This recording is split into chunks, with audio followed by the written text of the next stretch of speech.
এবং সেখানে যুদ্ধ প্রস্তুতি সবকিছু মিলিয়ে এমন একটা পরিবেশ তৈরি করা হচ্ছে যে একটা ভয়াবহ রক্তক্ষয়ী যুদ্ধ হবে।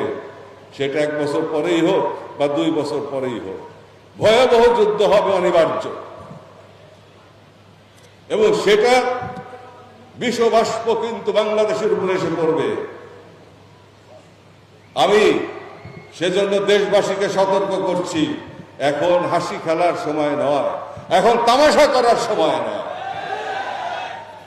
এখন দেশ রক্ষার সময় আর গণতন্ত্র প্রতিষ্ঠিত করার সময়। গণতন্ত্র স্বচ্ছতার পথে, ন্যায়ানুবর্তিতার পথে গিয়ে গণতন্ত্রের আইন অনুযায়ী গণতন্ত্র প্রতিষ্ঠিত করতে হবে, যেটা সভ্য দেশসমূহে হয়ে থাকে। আর আমরা যদি অসভ্য হয়ে থাকি তাহলে আমাদের কপাল পুড়বে। এবং সেই গণতন্ত্রের মধ্যে দিয়ে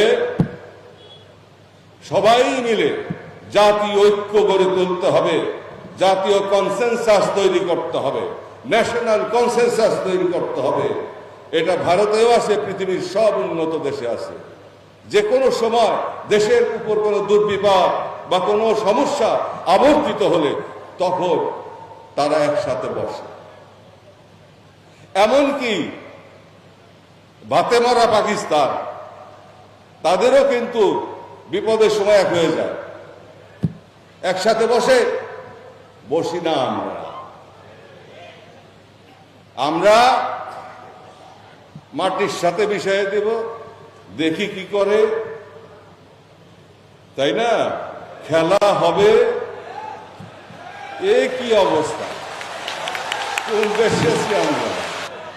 এরা হইতেছে ওই 36 দলের 35 দলই সহযোগী সংগঠন, আর বাকি আওয়ামী লীগের বা বিএনপির কান্দে ভর করে ওই পার্লামেন্টে যায় পদ নিয়োগ করতে।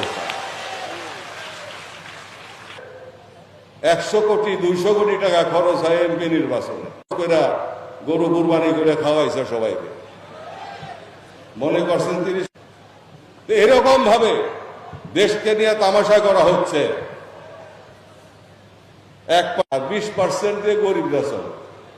সামনে যেভাবে খাদ্য সংকট আসতেছে পৃথিবীতে, খাদ্য সংকট যেভাবে আসতেছে পৃথিবীতে, সেগুলি নিয়ে কি আমরা চিন্তা করি? আমি জিল্লুর রহমান সাহেব প্রেসিডেন্ট থাকতে ওনাকে আমি লিখিতভাবে দিয়েছিলাম যে এই প্রস্তাবগুলি আপনার কাছে দিয়ে গেলাম। আমি পরবর্তীতে প্রকাশ্যে বলেছি, দেশের পরিস্থিতি যে অবস্থার দিকে যাচ্ছে, যে অবর্তে ঘূর্ণায়মান আমার কাছে ভালো মনে হয় না। দেশকে বাঁচাতে হবে, জাতিকে বাঁচাতে হবে। সময় মতো করব।